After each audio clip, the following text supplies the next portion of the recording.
Well, it's late summer 2024. This is the first week of September. And as expected this time of year, the rivers can run a little low. This is the Quinebaug River. We're right near Central Village, Connecticut at the Quinebaug Valley Trout Hatchery. We've got about 10 miles of free-flowing water between here and what's called the Butts Bridge Takeout. That's down near Jewett City, Connecticut. Got the map posted at the top of the launch here. Let's take a look at that real quick. We're going to be on what's called the Quinebaug River Water Trail. Unfortunately, there's many dams on the Quinebaug River. You can't go more than 15 miles without a dam, and most places on the Quinebaug you can't go more than 5 or 6 miles without a dam. So this is one of the better stretches for paddling here. 5 miles above here, there's some Class 2 whitewater from Danielson down to this point. And at this point, at the trout hatchery, it's Class 1 down to Canterbury, Connecticut at the Robert Manship Township Park. There's ball fields there.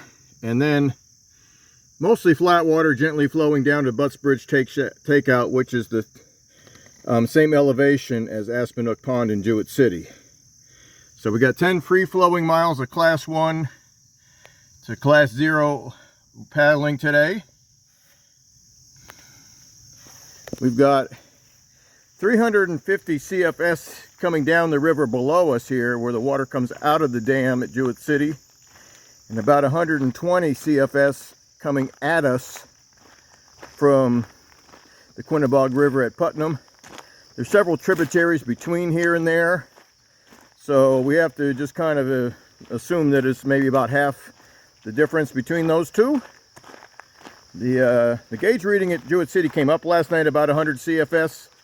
The one at Putnam did not. There were some thunderstorms between Putnam and Jewett City yesterday that brought the river up a little. As you can see, it's still running fairly low. This isn't going to be big waves, I don't think. I think it's going to be mostly technical rock dodging, maybe a little river hiking in the shallowest areas. But a real pretty day to be out here. Got increasing sun today, highs in the 70s, light winds. Should be a great day to see wildlife, and we'll see what's left in bloom in late summer here, and just try to document the beauty of this undeveloped stretch of the Quinebaug River and undammed stretch of the Quinebaug River. And I got a feeling we'll be seeing more of this cardinal flower today. It is a late bloomer, August, early September. Oh, we got a whole bunch of it over here. It does like some sun. So places where there's no canopy or little canopy overhead, like right here, is where we'll find it.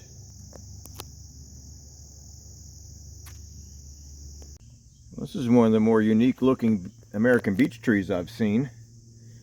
It's about to fall into the river here actually. A few more big storms, and this may be undercut to the point where it's going to create quite a jam in this river. I think this river is wide enough that you'll still be able to get around it.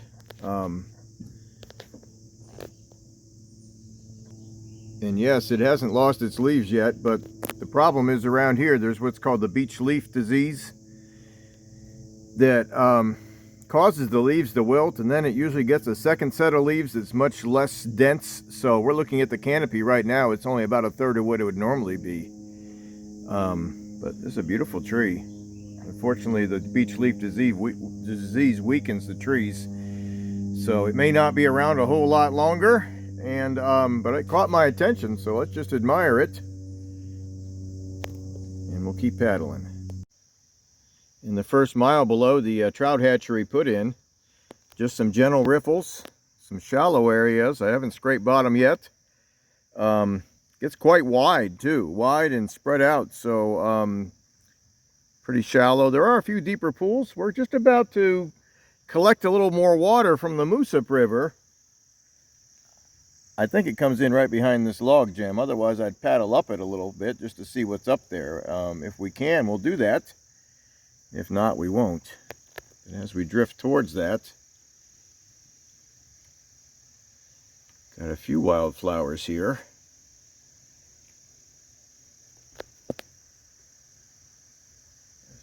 little bit of cardinal flower right there. And above it is something that I don't know. I could look it up if I get a chance here. Looks like it's just finishing up its blooms. And just after the Moose Up River, we're getting into a little bit of a boulder garden here. I can hear the water gurgling through this rock garden here. We'll see if it's runnable. I might have to walk the boat through here if it's too low. It's definitely, I could hear it for about 10 minutes now, so somewhere through here there's a lot of water gurgling over rocks, but hopefully there's a clear channel as well. We'll see what it looks like. I can't really video while I'm in the rapids because I need my hands on the paddle. I think you can probably hear that.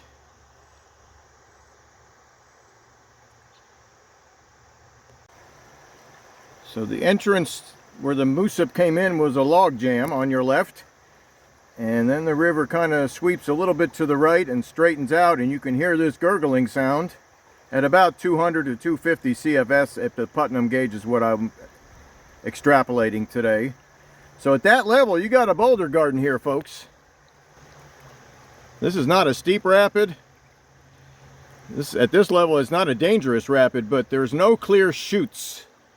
It's scattered out across this boulder garden. So obvious routes are not there. I stayed river left and I was able to get through. I got stuck on a fallen log at one point, but I was able to dislodge myself quickly. At no point was I in any danger of breaching or swamping the canoe. It was more just getting myself dislodged from the fallen log. But I was able to get through river left, but constant maneuvering around these boulders. Pretty though, and at a higher water level this would be just you know, some standing waves and a few of the larger rocks would be poking through. But runnable at this level. Just took I would say class 2 maneuvering skills for a class 1 rapid, but your precision that you needed to get around these boulders had to be spot on, and quick reaction time, because there was one after another, and the clear channel, if there was one, was not in a line but zigzagging a lot. So lots of fun though, and I think there's a few more before we get to the Flatwater stretch of this river. And boy, is this clear. This water is so clear, there is not a drop of silt. And yes, there were some heavy thunderstorms nearby yesterday. Somebody got enough rain to cause the river to silt up, but around here there's very little silt to be had. It's all sand and gravel, especially in the Quinebaug Valley itself. So these rivers run clear almost all the time.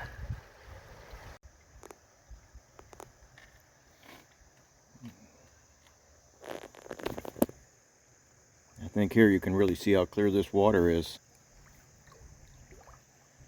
The grass showing through.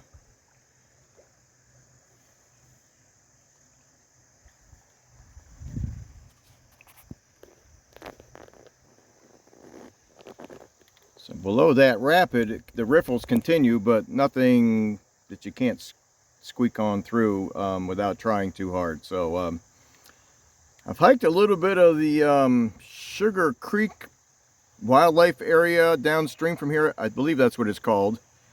The trail goes by the river, and I know just below where the trail leaves the river there's more rapids. So we'll be looking for those, and see what else we can find the next few miles. Eventually we are going to get to the Stillwater stretch, as I've mentioned, and maybe more opportunity there for flowers and birds.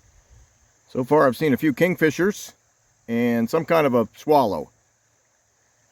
And I've got a whole bunch of, I believe they're mallards over here. We'll see if we can get a better look at them as we come by.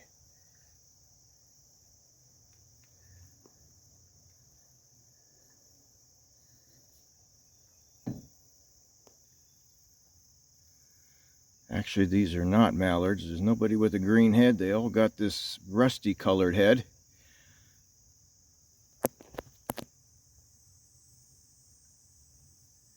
Doing some grooming. Now, based on the shape of those beaks, these are fish-eating birds, not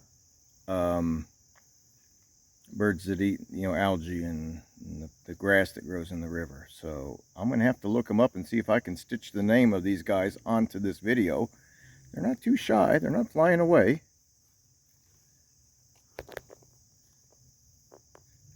There's about 8 of them there. And after passing those birds, we're just gonna drift along. Got an overhanging, looks like an elm tree based on the leaves. Probably an American elm. I'd have to look at some other features to know for sure, but that's the more common elm in eastern Connecticut. I've seen some slippery elm in central Connecticut and western Connecticut. So, and the American elm is definitely one you can find on floodplains.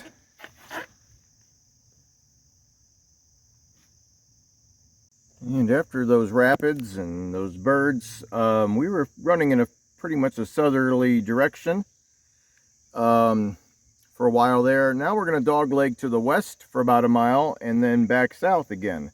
The overall trip is going to be southerly in direction, but it's going to be curvy in places. Sugar Brook is coming in from the left. The preserve I was talking about, the hunting area, is Sugar Brook, not Sugar Creek. You can tell I spent a lot of time in the Ohio Valley. They don't have any brooks out there. It's all creeks. So, Sugar Brook coming in from the left, and then it's going to be Blackwell Brook coming in from the right at the end of this westward dogleg. So we might even be able to paddle up a short bit of Sugar Brook right here behind these pine trees. Just take a look at it real quick. And then dogleg to the west. And then after that westward dogleg goes south again, I know there's some rapids through there because I've hiked the trail that goes along them. And just behind these cardinal flowers is Sugar Brook, and I just looked up it. We wouldn't be able to get more than a few canoe lengths. The little deposit of sand that the brook has made as it joins the Quinebaug here has created a garden of flowers here. We've got our jewelweed right here, orange jewelweed. We've got our cardinal flower right here, and then more cardinal flower back up here. So that cardinal flower wants some sun. Isn't a milkweed, but it almost looks like a milkweed flower. I'll take some photos of it, send it to plant.net and try to type in what this is. It's pretty common around here. I just don't know the name, but it's in bloom in August, and it looks like it's almost done blooming right now.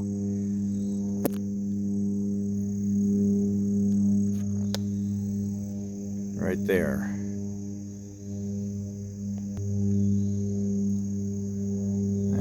As we make this dogleg to the left, we might have to get out and walk because it looks like a tree has blocked the area where most of the water is going.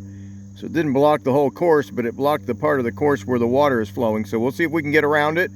If not, we'll just you know, walk the boat through the shallows that aren't being blocked. The tree is on the left there. All right, well, we got increasing sun, making for better light quality. And we got through that riffle with the fallen tree, no problem. There was plenty of water, river right to avoid the tree. And just a few rocks in that little riffle there.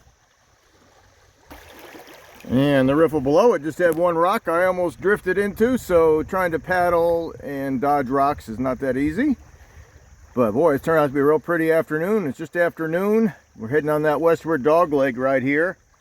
Plenty of gravel bars along here. Be a good place to stop and eat when we find one a little further along. And that other brook is going to be coming in shortly, and then we'll be heading south into the sun again.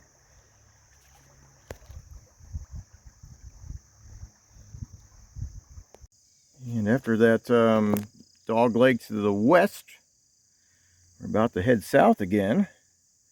Pretty still and deep through this stretch here. After we passed that fallen tree, it was very deep and still water. What I'm looking at here is a shagbark hickory. And these nuts are about to dry out enough to the point where they'll fall off the tree.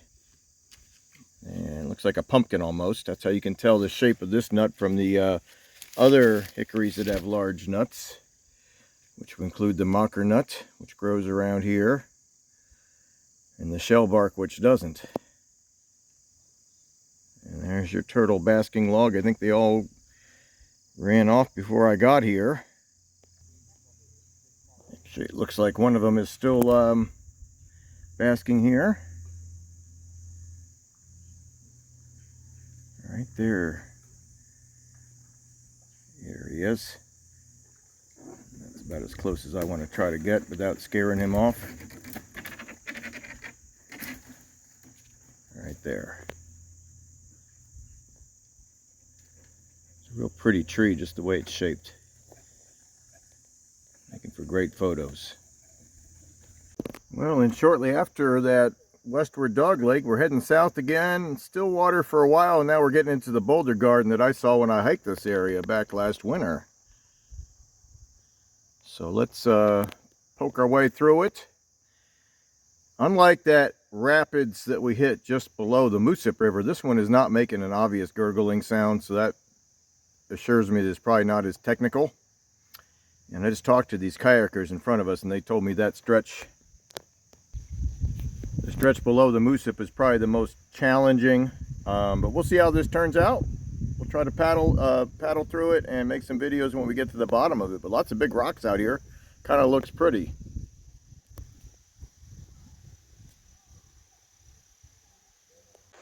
Well, that next stretch of rapids, the water is not moving too fast.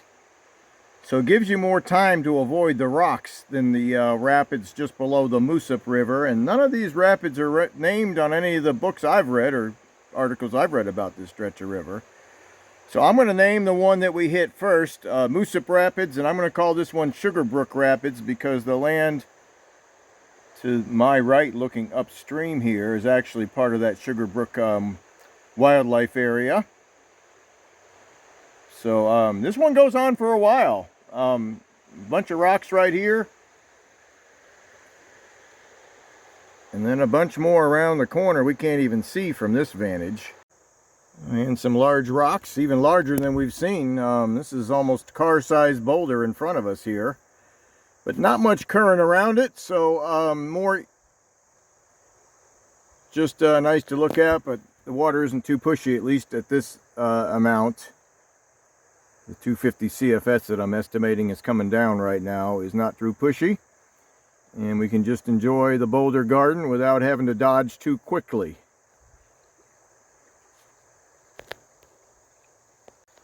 And we'll just gently drift on by this large boulder.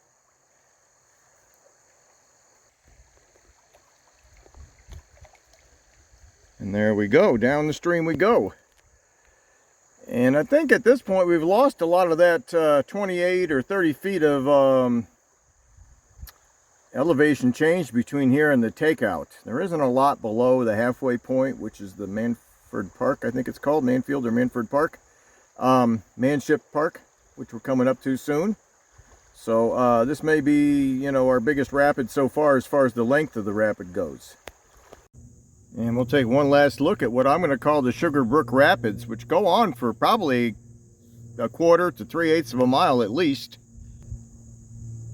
Lots of big boulders, but the speed at which you have to negotiate them is much slower than the one I'm calling the Moosip Rapids. So we're about a mile from the bridge of Connecticut Route 14, which is almost the halfway point.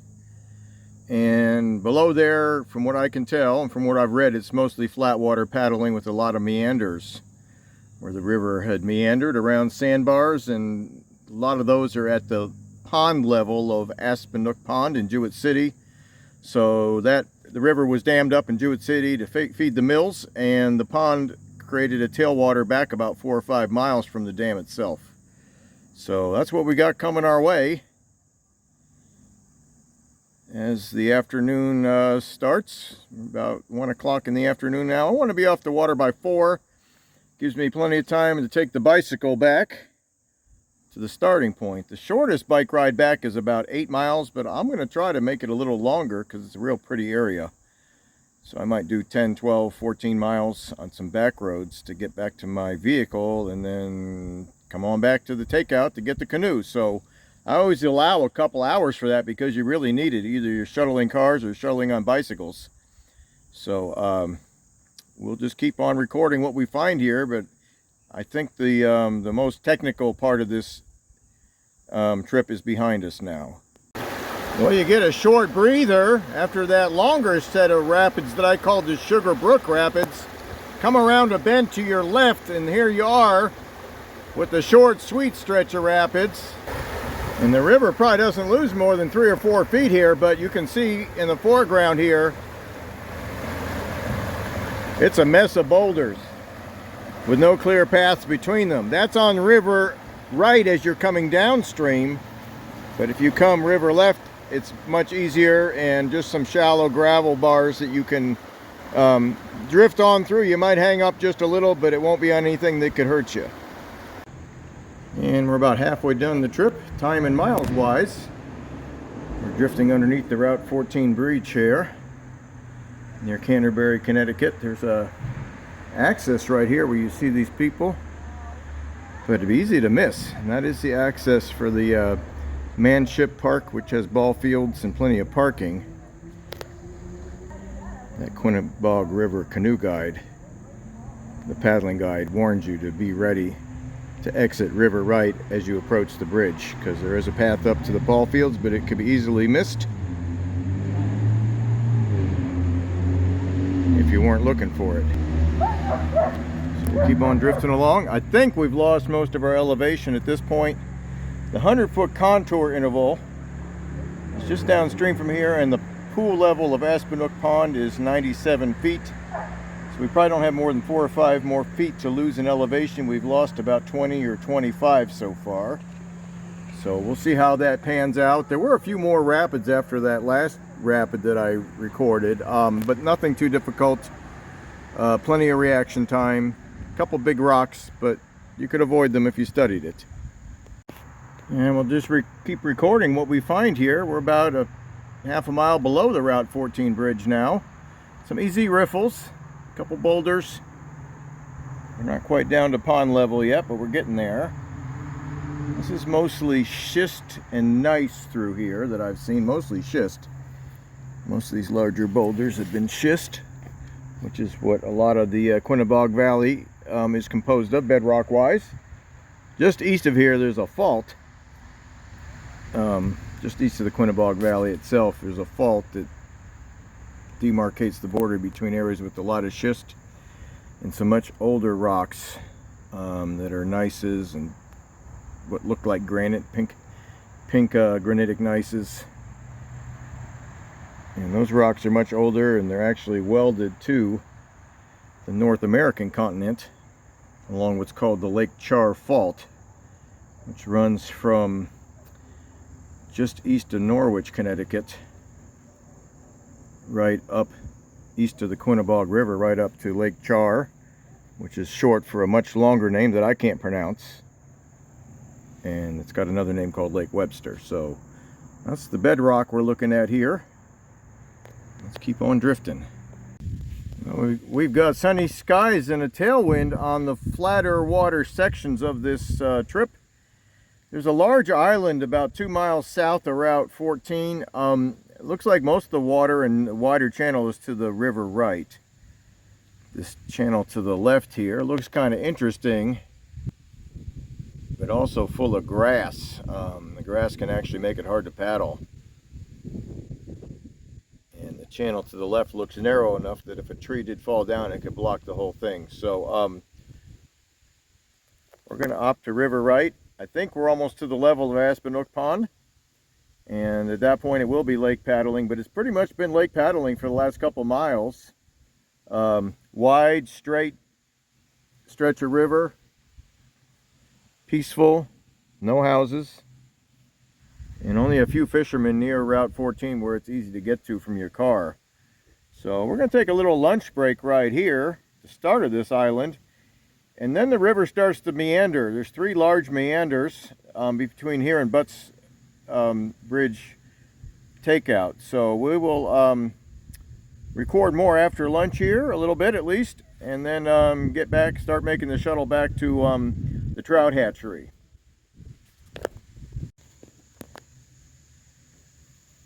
And we did take the right-hand channel around this large island. I looked at the left-hand channel when I was eating lunch, and it didn't really have any water going down it. So made the proper choice here. Just keep recording the beauty along here. Got a little bit of black willow overhanging the stream here. One thing that tells me is that the banks are not as stable here as they were upstream. This is more sandy around here. There's large meanders in the stream, and for a river to meander, it's got to have some soft sand and silt that gives way easily to the forces of the flowing water. And the meanders are formed in areas with soft substrate where the gradient is not too steep. So boy, the lower Mississippi River from basically the fork of the Ohio and Mississippi southward is constant meanders. I did a paddling trip in 2020 on the White River in Indiana, and there was a lot of meanders there. There was some cut-off meanders that I explored where the river had straightened the course, but you could still paddle up where the river used to go. A cut-off meander is showing up on this stretch of river here. I don't think I'm going to have time to go check it out if it is passable, but I might record where you go into it if it's obvious. Sometimes those cut-off meanders will keep their water and you can go right up them. Other times they get clogged with trees and you know, vegetation. But boy, this sure is pretty here. This is all silver maple and willow. And yeah, the black willow needs full sun. So rivers that constantly change their course and open up sandy areas, it will seed in, and so will the cottonwood. And if the banks are real stable, and they don't move a lot, you end up with more of these hardwood trees. There's been a lot of oak along here. Plenty of floodplain trees like your sugar maple or silver maple and sycamore, but also plenty of northern red oak and black oak and some pin oak, which is more of a floodplain tree, and white oak and hickories. So floodplain trees grow on floodplains, but if the river doesn't stay flooded too many days in a row, the other trees will grow on them as well. Well, I have found that abandoned meander stream. The river meandered north and came back south. I couldn't find the entrance to it where the river went into the meander, but I can see where the river is coming back out. A medium-sized brook flows into this abandoned meander and gives it just enough water that it has some current here. Pretty shallow. You could pull your way up it. I don't know how far you could get, but it's interesting. There's lots of wildflowers back here because the water is so still. They wouldn't get washed away by the current. Let's turn around and look at some of them. Well, these pickerel weed flowers are just about done. This is September 2nd. Usually they're in August, even late July, and definitely an August flower where the water is still. And I know I've recorded them on other outings, on other rivers and ponds. So there they are. And you can see we've got a flat bottom boat out there. This is, we are at the pond level of Aspinook Pond. We're a good 4 or 5 miles above the dam on the pond, but we are at the level where you can take a boat up from Butts Bridge launch with a motor and not drag bottom. So sure turned out to be a pretty afternoon. We'll keep drifting along, paddling and recording the beauty. And we're getting near the end of today's trip. Sun's getting lower in the sky. It's about 4:30. I was wanting to be off the water by 4, but I've got time. I'll do the shortest bike route back to the truck, and that won't take that long. So thought I'd get a bike ride in a little bit longer since it's such a pretty day, but I'm going to need to just shorten the ride back to do the shuttle. But boy, what a pretty afternoon. I didn't really get on the water till 11. It's 4:30 now, so let's say a 6-hour trip by the time it's all off. We're off the river. The Butts Bridge is right up here, and just about a 1/4 mile past that on the river left is the boat launch there.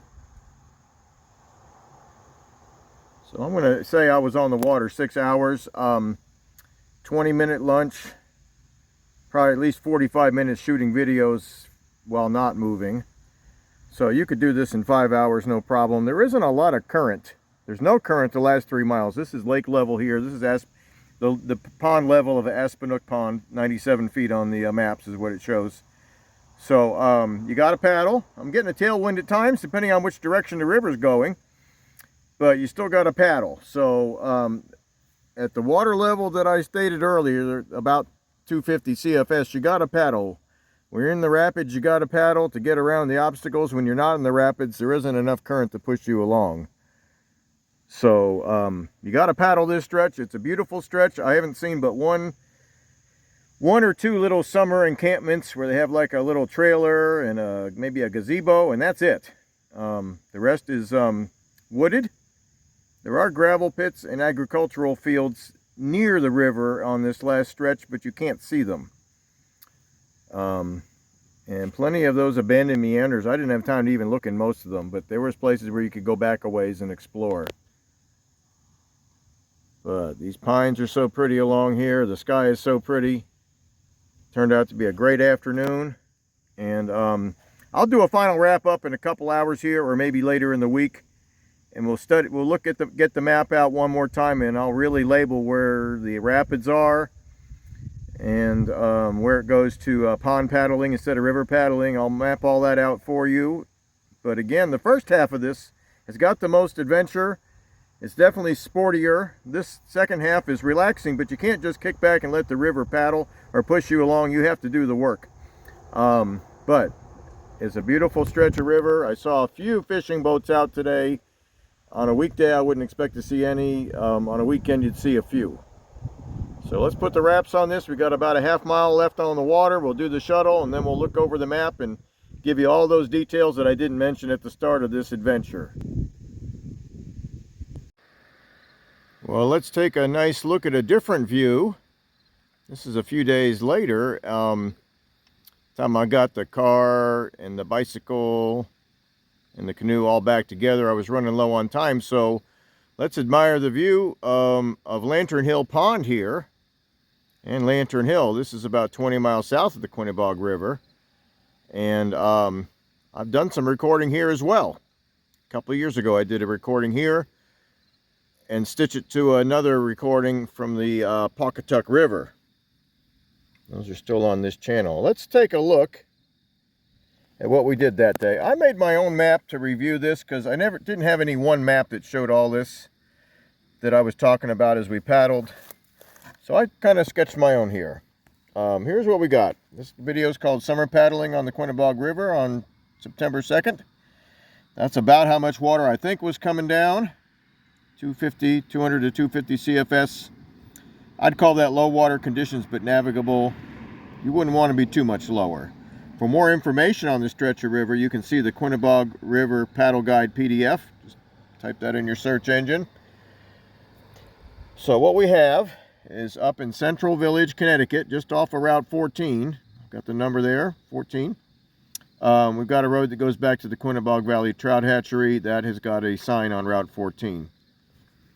And we took the Quinebaug River all the way down, south, southwest mostly, crossed under 14, right near Canterbury, and then followed it all the way down through the Oxbows to Butts Bridge and Butts Bridge Launch, which is just below the Butts Bridge, kind of like a steel arch bridge, steel truss bridge. And that was in the video. So we talked about rapids. I'm showing them right here. About 1.5 miles below the start, you came to the Moosip River, which was hard to see because of the log jam. And then where that joined the Quinebaug, we had a set of rapids that was probably the most technically difficult just below that. River kept going south, southwest. We had a dog leg to the west. Sugar Brook came in. Just below where it started heading south again, below where Blackwell Brook comes in, there was a long set of rapids. I'm calling the Sugar Brook Rapids. And then just below that is the Manship Park Launch, where you could take out at a 4.6 mile distance if you chose to, or continue on past the island, stayed river right on that island, to where I showed that old oxbow and then oxbows and lake paddling the rest of the way down. So that's all the information that I talked about on the trip. There's no one map that shows all that information, so I made my own. Also showed some elevations here. Aspenook Pond, which is the lake level that we paddled to, is 97 feet above sea level. That backs up all the way to the old oxbows, so that's that elevation. Just above that, the river goes under the 100-foot contour interval. 110 up here at the bottom of Sugar Brook Rapids. 120 feet above sea level just below the Moosup Rapids. I'm guessing it's about 125 feet where you start, with a loss of 28 feet over 10.2 miles. So enough current or enough moving water to keep you interested till about the island there, and then from there down is definitely lake paddling. Could be tough on a windy day if the wind were coming from the wrong direction. But a great place for novice paddling. Nothing too scary, nothing too difficult at that water level. And a wide open stretch of the Quinebaug, which is unusual for that river.